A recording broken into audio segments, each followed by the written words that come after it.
Welcome to Calculus. I'm Professor Greist. We're about to begin Lecture 16 on the differentiation operator. You may have come into this class thinking of derivatives in terms of numbers or slopes, but we've broadened our perspective by thinking in more abstract and conceptual terms. We're going to culminate that process in this lesson by thinking of differentiation as an operator. This more global perspective is going to lead us not only to better comprehension, but better computational abilities. Some derivatives do not follow from the basic rules that we've covered thus far. For example, what's the derivative of 2 to the x? If you don't recall, you may be tempted to write x times 2 to the x minus 1.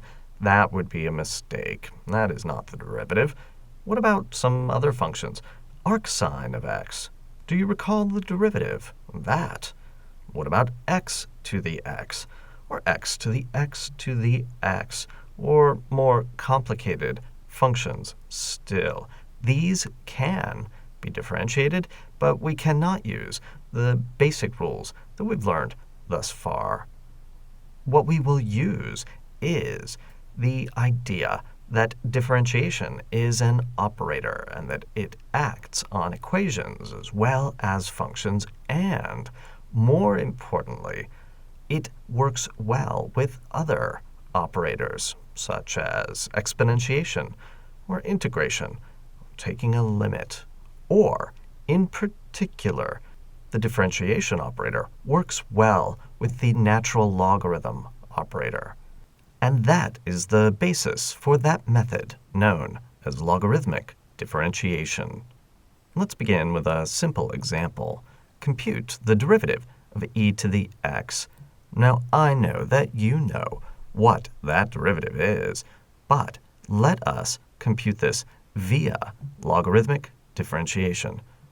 The key step will be to write e to the x as y, and then to simplify this equation, we'll apply the natural logarithm to both sides. On the left, we obtain log of y. On the right, log of e to the x. That is x. And now we can differentiate this equation.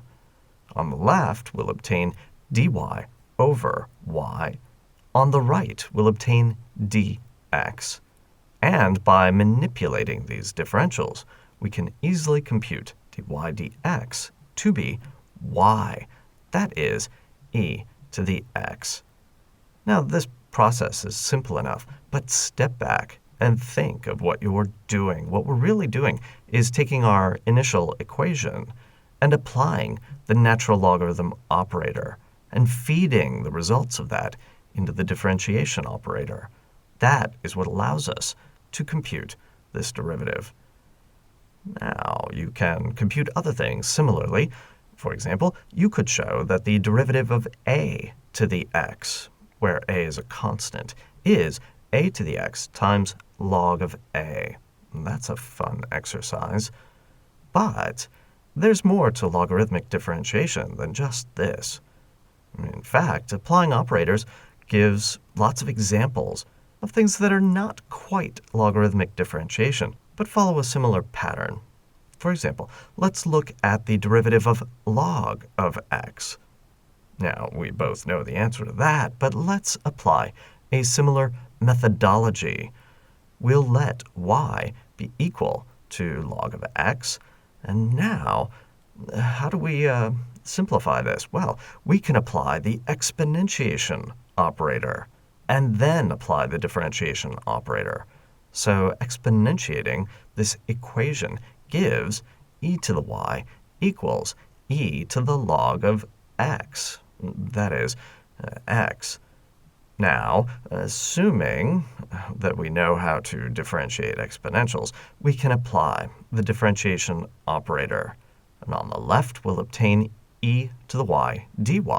On the right, dx.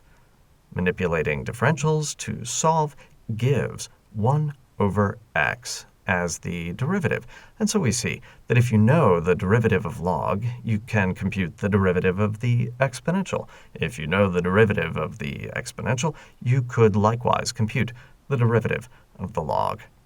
But that's not all we can do. If asked to compute the derivative of arcsine, how would we proceed? What would the appropriate operator be? It's pretty clear that sine is what we want to use to feed into the derivative. For example, if we let y be equal to arcsine of x and apply the sine operator to both sides, what do we get? Well, on the left, sine of y. On the right, because arcsine is the inverse of sine, we obtain simply x. And now, because we know the derivative of sine, this is going to be pretty easy. We get cosine of y dy equals dx. And manipulating to obtain dy dx, we get 1 over the cosine of y. That is the secant of y. Now, that is not exactly the form of the answer that we want, so we need to do a little bit of trigonometric manipulation. Given the right triangle with angle y, since the sine of y is equal to x, we could assume that the opposite side length is x and the hypotenuse is 1, meaning that the adjacent side length is root 1 minus x squared. This allows us to compute the secant as 1 over the square root of 1 minus x squared, and that indeed is the derivative of arcsine.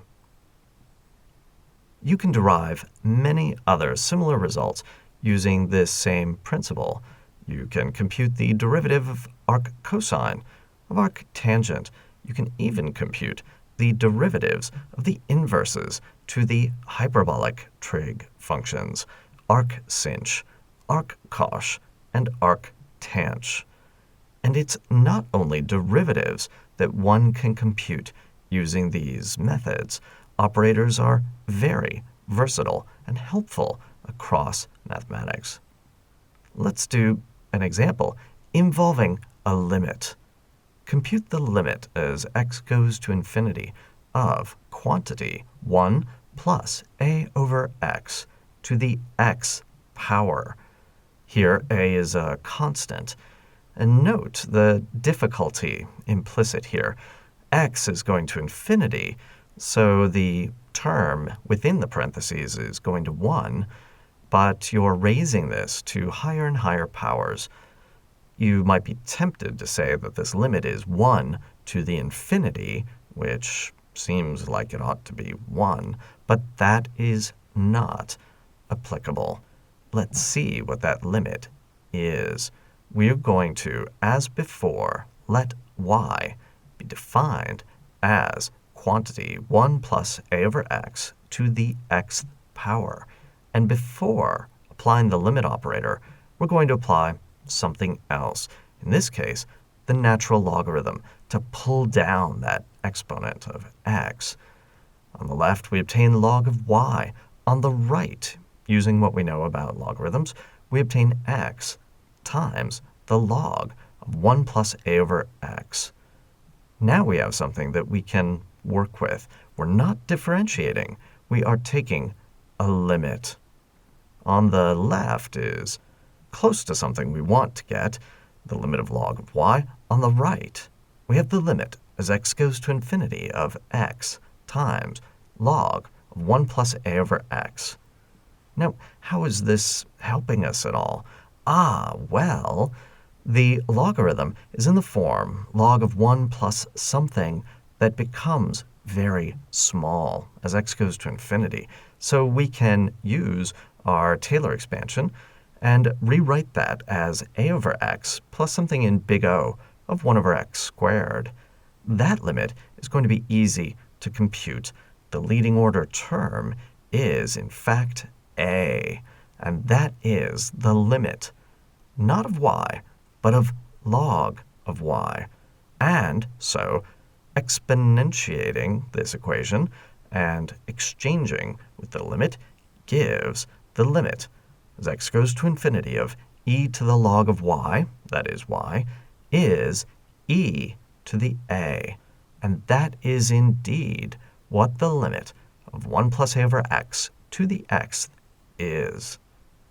Now step back for a moment and look at what we've done. We had a challenging limit to compute, a limit that we could not figure out directly. And so we took an indirect route by applying the natural logarithm operator, then taking a limit, then applying the exponentiation operator. The wonderful thing is that we can exchange these with limits in this case and take the long way around to get to where we want to go. Let's look at another example. This one seems intimidating. What is the derivative of x to the x? We're going to follow the same path as before. Let y be equal to x to the x. How do we simplify that exponent? Clearly, the natural logarithm is what we're going to want to use. When we apply the natural log, we obtain on the left log of y, and on the right x times log of x. Now we can differentiate. On the left, we'll obtain dy over y. On the right, using the product rule, we get x over x plus log of x dx. That simplifies a little bit. Doing some algebra gives us that dy dx equals y times quantity 1 plus log of x. Replacing that y with x to the x shows us that the derivative of x to the x is x to the x times quantity 1 plus log of x. Now that was easy enough to compute, but let's think. This function, x to the x, is super exponential. It's bigger than the exponential function. And when we compute its derivative, it's even larger than x to the x. It is of order, big O, x to the x times log of x.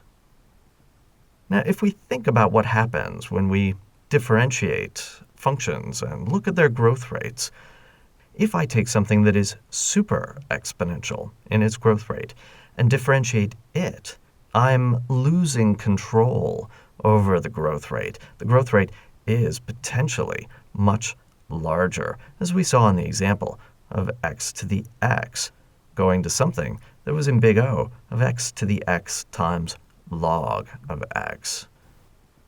The moral of this lesson is that no matter how difficult the differentiation problem looks, taking advantage of operators is going to help you with a tricky computation. And so ends Chapter 2 on differentiation. We've come a long way from thinking about a derivative as a slope. Indeed, we've considered derivatives from the point of view of Taylor series and asymptotics. We've considered differentials and, ultimately, differentiation as an operator. We'll begin our next chapter, Chapter 3, by inverting that operator and looking at integration.